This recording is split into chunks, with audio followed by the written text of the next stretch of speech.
जी जी, आज हम ये काला गुजरा में आए हैं जनाब, जहाँ पे वकास भट्ट साहब के घर अल्लाह ने पहला बेटा दिया है जी। और उस सिलसिले में ये अकीका किया गया है, 2 जानें अल्लाह की राह में कुर्बान की गई हैं।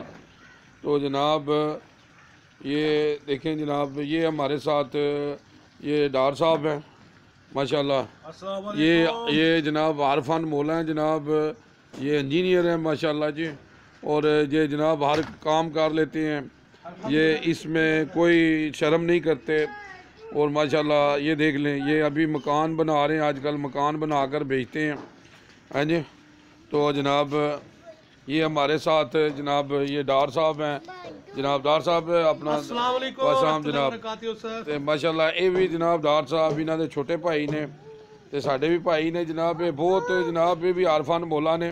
तो ये जनाब है अपने वकास साहब ने, वकास साहब जी, ये वकास साहब ने जी, जिन्हों के घर अल्लाह ने पहला बेटा दिता है जी। तो जी वकास साहब तुसी क्या महसूस कर रहे हो? अल्हम्दुलिल्लाह, शुक्र है जी जी, इधर देखो ना, इधर देख के गल करो ना। जी जी अल्हम्दुलिल्लाह, शुक्र है जी। तो जनाब मसलन के तुसी क्या महसूस कर रहे हो इस टाइम जो अल्लाह ने बेटा दिता है? अल्लाह का जितना शुक्र अदा किया जाए कम है जी। जी माशाल्लाह जी, ये जनाब थोड़ा जिहा नहीं मीडिया ते नहीं आते, तो आदे ने भी अल्लाह ने जिहड़ा ना जी, अल्लाह का जितना शुक्र अदा किया जे कम है। तो जनाब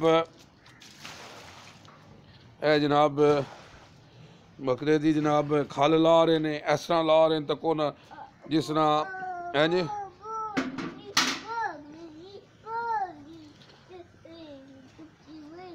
देख लो अगर तुहानू भी किसी वेले खल लानी पवे तो यह देखो, बड़ा तरीका, बड़ा आसान तरीका है, ये डॉक्टर साहब कर रहे हैं।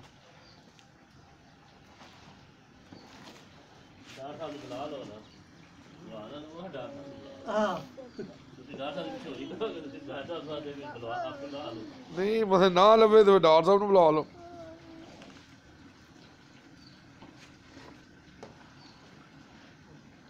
ये बड़े आराम नाल जनाब देखो ना, इंज विच हत्थ पाना है तो बस लाई आनी है। तो को ये डॉक्टर साहब लाई आ रहे खल हैं जी।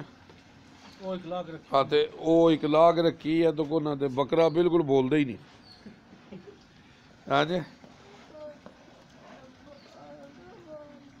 अच्छा, मैं बड़ी बार देखा जी भी गर्दन लड़ने के बाद को बोलता ही नहीं, बोलता नहीं है ठीक है चक्कर जी। इतना जवाब दिता जाए जी। हाँ जी जी जी, बकरा नहीं